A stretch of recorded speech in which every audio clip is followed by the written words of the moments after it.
E aí jovens, aqui quem fala é o Tio Sam e hoje vamos para mais um vídeo sobre a história do Pokémon TCG. Hoje nós vamos falar sobre a quarta geração, que diferente do vídeo anterior da terceira geração, no qual teve ali aquela série X e todas as coleções da terceira geração fizeram parte da série X, aqui a gente tem Diamond Pearl, Platino, Heart Gold Soul Silver, Call of Legends, muitas coisinhas dentro de um bloco só do TCG. Então vamos que esse vídeo, inclusive, para falar de quarta geração, a gente vai dividir em duas partes. Se você gosta desse tipo de conteúdo e quer apoiar o canal, considere se tornar um padrinho. A gente sorteia brindes incríveis, booster box, sempre da coleção mais atual do Pokémon TCG. E se você gosta de jogar Pokémon TCG, cola com a gente nas lives em twitch.tv/tiosam82 de segunda a sexta, a partir das 3 horas da tarde. Então, vamos começar!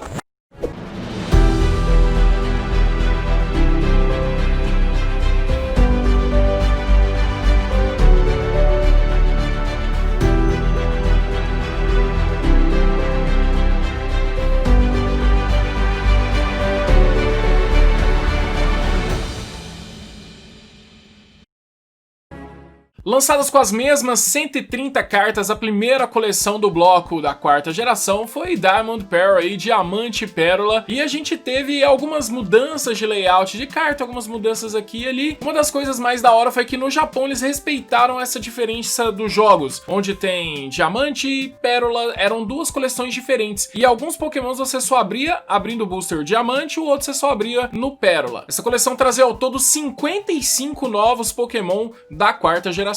Uma das mudanças foi que o tipo venenoso, que era do tipo grama, a partir dessa geração passou a ser do tipo psíquico. Lembrando que a gente não tem uma representatividade de todos os tipos do videogame no card game. A outra é que agora os tipos Dark e Metal, antes eles tinham energia apenas especial e agora passaram a ter energia básica. A mudança basicamente é, com as energias especiais você podia ter no máximo 4 cópias de cada uma no deck, e com energia básica é liberado, né? Pode pôr quantas quiser. A quarta geração também trouxe aqueles ataques sem custo de energia gratuitos, que fica uma bolinha transparente ali, não precisa de energia nenhuma para usar, e também uma separação das cartas treinador, o que seriam as apoiadores e cartas estádio. Então dentro das treinadores, agora a gente tem subclasses de cartas, aí foi separando bonitinho. Em termos de regras, a mudança mais relevante foi que o primeiro jogador volta a comprar uma carta no início do seu turno, mas ele não poderia usar cartas de treinador, suporte e estádio. Como cada geração tem um novo tipo de ultra rara, agora a gente tá abandonando aqui os Pokémon X e dando as boas-vindas para o Pokémon Level X, que basicamente era uma evolução do mesmo Pokémon. Ele ficava level mais alto, você tinha um Pokémon de level mais baixo, agora teria um level 100. Na primeira coleção, os que a gente conheceu foram os iniciais de Sinnoh, Torterra, Infernape e Empoleon. Acabaram virando latas depois também. A expansão que seguiu foi Mysterious Treasure. Foi lançada em agosto do mesmo ano e ela focava no trio lendário de Sinnoh, Uxie, Mesprit e Azelf. Repetindo o que aconteceu nessas expansões, segunda expansão normalmente vem fóssil, aqui a gente teve os fósseis de Sinnoh. E essa mudança de regras, ela basicamente permitia, se você tinha um Pokémon básico, baixar logo no seu setup uma carta do fóssil, e aí você já tinha logo no primeiro turno ali uma opção de evoluí-lo depois. A gente teve alguns Pokémons que seguraram Berries, que era uma coisa que na carta tinha uma certa diferença, mas na prática era como se eles tivessem Pokébores. As Berries são aquelas frutinhas, e quando você equipa uma Berry num Pokémon no videogame, ele acaba fazendo um efeito em determinado momento. E basicamente era isso que fazia na carta, o que continua também não sendo diferente dos Pokébores, que eram habilidades passivas. Veio também uma carta secreta mais do que especial, a Time Space Distortion, que era uma carta que só foi distribuída no Japão de forma promocional, em torneios e tudo mais, e aqui ela era uma carta treinador com a borda holográfica, que era basicamente a mesma borda das cartas ultra raras. Ela também foi a primeira carta treinador secreta rara desde Olon Phantoms. Essa foi a famosa coleção que teve o Abra, que evoluía diretamente para Alakazam. Por conta daqueles problemas com o Uri Geller e tudo mais, a Nintendo já tinha decidido que não ia mais lançar cartas de Kadabra até que isso fosse resolvido, e o Abra basicamente viajava no tempo. Ele tinha um ataque que pegava, viajava no tempo, na hora que ele voltava pro presente, ele era um Alakazam. A seguir veio a expansão Maravilhas Secretas. Tá estranhando um pouco esse nome? É porque esse nome foi a primeira coleção que a Copag trouxe pra nós aqui do Brasil. Lembrando que ela foi lançada em 2007 e a Copag trouxe ela pra nós em 2011. Senhoras e senhores, foi assim que a gente começou o Pokémon TCG aqui no Brasil, nessa era Copag, com 4 anos de atraso. A gente não teve nenhuma das seguintes aí da quarta geração, realmente era um baita tiro no pé, a gente acabou avançando depois já pra Heart Gold Soul Silver, ainda bem. Mas foi da hora essa volta porque as pessoas começaram a sentir uma certa fé, porque era muito caro importar as cartas de fora e ter uma distribuição nacional era bem abaixo do preço que a gente estava acostumado. Essa expansão é focada nos Pokémon Dialga, Palkia e Darkrai, porém, como estava próximo do filme do Darkrai, os caras resolveram tirar simplesmente os Pokémon principal dessa coleção, Dialga, Palkia e o Darkrai. E aí adicionaram cartas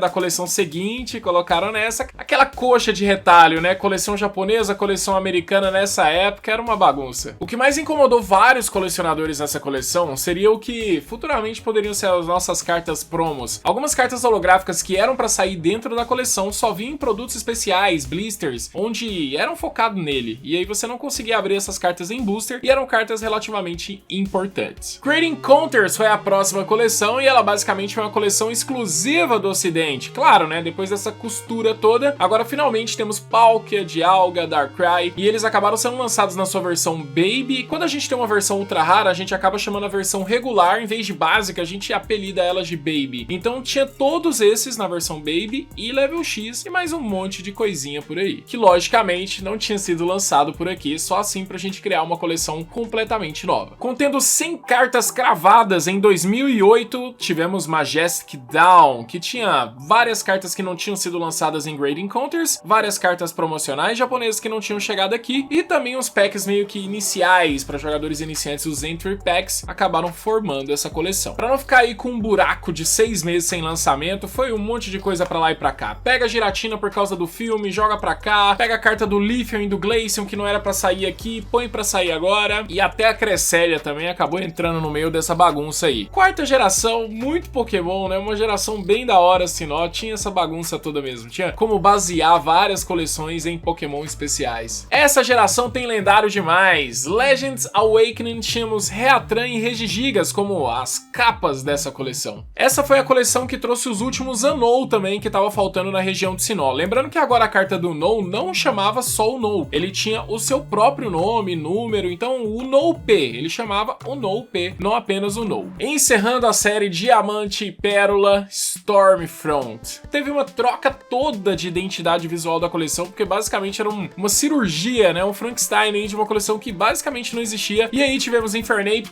Terra Dusknoir, Regigigas, de cartas que não eram pra ser as mais caras da coleção, mas acabaram sendo. Cartas como um deck inicial de kit japonês, Giratina contra o Dialga foram adicionadas, e também uma nova pegada. Cartas que tinham mais de 3 informações, como habilidade, ataques, elas acabaram não tendo mais as informações dos Pokémon. E quando a carta tinha menos do que isso, acabava que a gente tinha aquela informação, né? Pokédex, número, altura do Pokémon. E isso acaba que funciona mais ou menos até hoje em dia. A gente tem as ultra raras que não contêm essas informações de Pokédex, e quando a carta é mais simples, ela não é apenas uma carta jogável, ela tem esse lado colecionável que eu acho muito bacana. Falar ali o que é o Pokémon, a altura dele, peso, e uma entrada que normalmente do card game é bem diferente do que as entradas da Pokédex do videogame. Elas contêm umas informações mais ricas, eu diria. Uma curiosidade sobre essa coleção é que, somando selos promocionais, holográficas, alternativas, reverse holo, o número total sobe para 207 cartas. Depois de Diamante e Pérola, chegou a época de Platinum. Agora sim, temos Giratina, a primeira vez que o Shaymin é lançado nas cartas, e ela aborda várias coisas de acordo com o videogame. A capa do Platinum é a Giratina, que a gente tinha duas formas da Giratina. E também chegou o Team Galactic, que é basicamente a equipe Rocket de Sinnoh. E chegaria depois o Shaymin, né? Alguns lágrimas, algum sorriso, uma carta que mudaria bastante coisa no jogo. Duas novas mecânicas foram apresentadas nessa coleção. A primeira delas era a Lost Zone, que basicamente é uma segunda pilha de descarte. Só que a pilha de descarte você recupera coisas dela, você interage com ela. A Lost Zone não. O que é mandado pra Lost Zone é basicamente removido de jogo. Tem isso no Magic Gregario, acho que todo card game tinha. Tava faltando no Pokémon mesmo. O segundo foi o retorno dos Pokémon com dono. Os primeiros deles foram os Pokémon SP, que basicamente ganhavam o nome de G,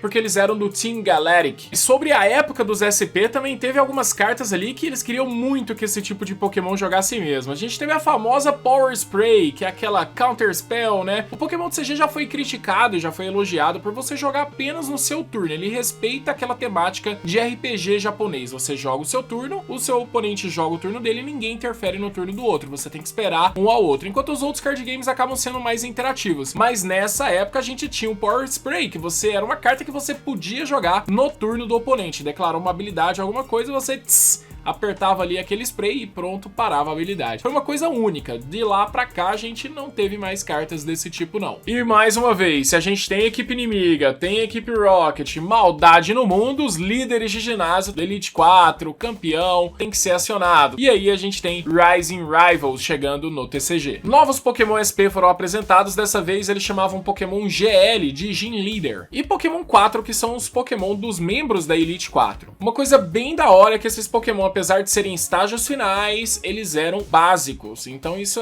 tornava o jogo muito rápido, viu? Eu não me lembro de uma época mais rápida do Pokémon TCG do que essa época. Luxray Level X virou praticamente uma bíblia como se jogar com aquele deck, porque era considerado um deck invencível. Você tinha resposta pra tudo e as coisas aconteciam muito rápida. A terceira expansão da Platino trazia os líderes mais poderosos de Sinnoh. O foco dessa coleção são os cérebros da fronteira, Frontier Brains, e aí a gente tinha a campeã Cynthia e o maligno, né, sinistro líder da equipe Galactic, o Cyrus. Já tínhamos os Pokémon G, que são os Pokémon que o Cyrus usa, mas agora também temos os Pokémon FB, da Frontier Brains, e Pokémon C de Champion, que pra mim sempre será a Cynthia. Esta expansão foi a última na qual eventos Premier permitiram que jogadores usassem cartas estrangeiras em seus decks. Para a temporada 2009 e 2010, foi imposta uma restrição que apenas 10% das cartas estrangeiras, ou seja, o baralho tem 60 cartas, no máximo 6, você poderia usar cartas ali que não estavam sendo lançadas localmente. E lembrando que essa regra valia só para cartas que tinham sido lançadas antes dessa regra. A partir dessa regra, nem era permitido mais. Encerrando a série Platinum de forma divina, temos Arceus. E ela tinha uma regra bem especial que eu acho muito da hora, que você podia ter quantos Arceus você quisesse no deck. Até porque tinha umas secretas raras dentro da próxima coleção, que saiu uma carta do Arceus em cada um dos seus tipos. Então sim, você podia montar um deck todo completamente baseado no deus do Pokémon. Tinham basicamente 3 Arceus Level X diferentes, e todos eles eram incolores, então dava pra você fazer uma salada ali e jogar com muitas coisas. Bom pessoal, eu vou dividir essa série da 4ª geração em 2 vídeos, então no próximo eu volto com todo esse bloco da Heart Gold Soul Silver, que pra mim é bem interessante porque foi quando eu voltei definitivamente de uma forma pro competitivo do Pokémon TCG, então eu tenho muitas memórias boas. A gente volta com mais um vídeo da história do Pokémon TCG semana que vem, espero que todos vocês estejam passando por um ótimo dia, fiquem com Deus, aquele abraço, não esquece, quer ajudar o canal, deixa o like, se inscreve e Growfish dos Brothers pra encerrar.